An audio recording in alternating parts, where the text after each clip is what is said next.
Want help to grow your business? Download BRiN, the world's first business advisor in your pocket.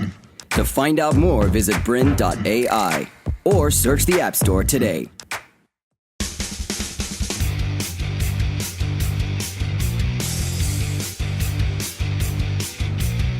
Hi there, I'm Amanda Stevens and welcome to Retail Renegades, where we explore the inside secrets of retail success stories, disruptors and entrepreneurs who are shaking the establishment, carving new niches and challenging the traditional bricks and mortar retail model. My guest today turned her back on a high-flying corporate career in international money markets to pursue her passion for homewares and beautiful interiors. The inspiration for her business came when she renovated her property and struggled to find local homeware designers to decorate her house and turn it into a home.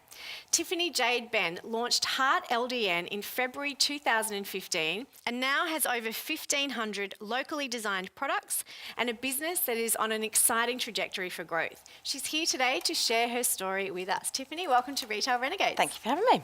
Now, tell us about how Heart LDN started. Where did the inspiration come from? Well, after I got made redundant from my money broking job, I couldn't bear the thought of going back to work in a boring insurance office or somewhere dull. So I decided that I had to set up my own business, and my main sort of hobby outside of work was decorating homes. I've owned property since I was 23, and I recently, like you said, did their renovation. So that was from scratch. So I really kind of got involved in it, and I didn't necessarily want to become an interior designer or interior decorator. So I just decided that from the skills that I had in the past, i.e. sales, I should probably just sell homewares instead. So that was the idea you had. That was kind of the, I guess, where the whole idea really started. But then I understand you developed the business idea during an epic sort of 3-day brainstorming session. Tell us about that. Well, everybody kind of said to me when I got made redundant, why don't you go travelling and enjoy yourself? You've been working 15 years in this job. And I was like, yeah, it's probably not really me. I'm probably just going to go and do something else. So I, at the time, for whatever reason, didn't have internet at my house. So I went to the local library and just sat there for 3 days, just deciding what on earth I'm going to do with my life. And I just researched business models and ways of not losing all my money in the first 6 months. And just because I was quite nervous about having my own business, never having done it before, and having no experience in retail or buying or technology. So I had to just kind of research how I could do it without completely losing everything in the first few months. And so you, at the end of that 3-day process, you had a blueprint for how you wanted to launch the business, and then at what point after that did you take the leap? So basically straight away I registered the business name and business number and whatnot, and then I discovered there was a business model called drop shipping, which is used by lots of online retail stores where they don't hold any stock. And because I was working with small designers, it seemed like a sensible business model because a lot of them were working from their homes, so they just make the products to order. When they get an order, they then say, right, it'll come in 7 days. So that's how I started the business model, because I didn't want to spend all my money on stock, and I also didn't trust my buying skills. So I just basically launched it straight away, and I started emailing designers and just saying, like, I'm going to set up this website. Do you want to be part of it? And I just take commission on the sales. And lots of people said no, frankly. Loads of people said no. But there was a couple of people that did say yes. So then I started building the website, and I basically launched it 6 months later. It took a while to build it and get all the products uploaded. And so then 6 months down the line, which was February of last year, I launched the website. So it was non-stop from literally getting made redundant on the Friday or whatever it was. And then I just launched the business straight away. A woman of action. There's going to be lots of lessons in this episode. I'm really excited to delve down into that process. Start with, you said that a lot of suppliers said no because you're an unknown and you're emailing them. You don't even have a website. No. How did you get people to say yes when there was nothing to show them? Well, I think because a lot of them were young mums or young girls that were kind of either studying, or it was mums that had a couple of children. They were just kind of doing this on the side. I sort of ended up building a bit of a relationship with them, and it was usually talking about when was it acceptable to drink wine during the day. And so, they're obviously having a hard time with the kids and whatever. So I just kind of built a bit of a relationship with them over a couple of weeks. And then they said, okay, we'll do it. So I probably had about 10 designers that said yes to begin with. And luckily for me, one of them had about 300 products. So it looked like the website was really, really full up when I launched it. I didn't want to launch it with hardly any products on it, because there's plenty of those around. If you research it, there's plenty of these websites with 15 home decor products. And I just thought, I just don't want to be the same as everybody else. I've got to make it a launch that looks like this is an actual big company, even though it's me sitting at my dining room table in my pajamas, on the laptop. So I just kind of built relationships with them, and it went from there, really. And how did you decide, as you said, you wanted to launch with a significant amount of products? Mm-hmm. How did you decide what that number looked like? And did you, in your mind, you didn't want to sort of trigger things until you hit that number?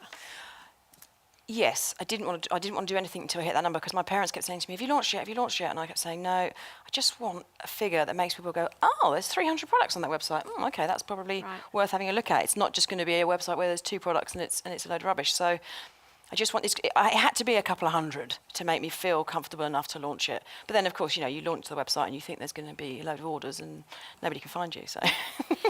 And we'll talk about that in a minute. But so once you launched, did you then go back to some of the original people that you approached and said, yes, hey, I'm back. Yep. Here's, things have changed. Yeah. What did that process look like? A few of them still said no. But I think a lot of that was to do with they're working on such small margins, these sort of, people that are making things at home, that for them to then give me the products at wholesale price or whatever commission we agreed on, was just it was a bit frightening for them. And I think that there was also a lot of the mums and a lot of the young people that didn't have any business experience. They just thought I was dodgy, frankly. So some of them still say no to me now. But now I get a lot of people coming to me rather than me going to them. So people want to be stocked on the website. I don't have to keep chasing people anymore. But still, some of the original ones still say no. Mm. So you just got to move on. And there's always somebody else around the corner who will say yes. So I just kept going and going and going. And now I stock 1,500 products. So it's grown really quickly. So I have to say, Tiffany, online homewares is a pretty crowded space. Mm-hmm. How have you differentiated your business? Well, I did lots of research in the library that time, and one of the businesses that would be my main competitor, they do lots of homewares, but they also do lots of gifts and jewellery and dresses, and I don't want to sell jewellery and dresses yet. I might do in the future in another business, but I don't want to do it in this business. I wanted this business to be 100% Australian designed homewares that can be shipped worldwide. And I don't want it, and I keep getting approached, people saying to me, I've got this jewellery line, will you sell it? I've got this clothing line, these handbags, and as much as I'd love to say yes, and I'd have this huge website, I'd be the same as what is actually my main competitor in Australia. So I knew that I couldn't do the same thing that they were doing, because there's no point, because they turn over $10 million a year, so there's no point even trying. So I had to be different to them.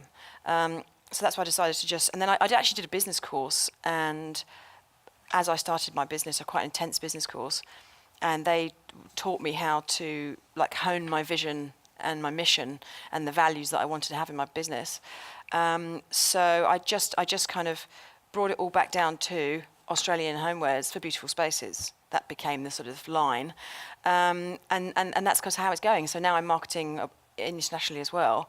It's all Australian designed. A lot of it's homemade, and there's lots of little websites like that, but nobody that stocks as much as me and has grown so quickly. So I'm hoping that that's what's going to be my... Yeah, you've carved out what sounds like a really powerful niche. Yeah, and I don't... Also, I think that there's a lot of websites out there that just...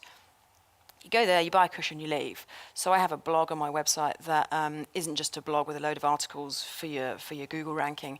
I've got videos on there. I've got interviews with the designers on there. I've got a competition where I put people send in pictures of their homes monthly, and that all gets published on there. There's a Spotify music player on there.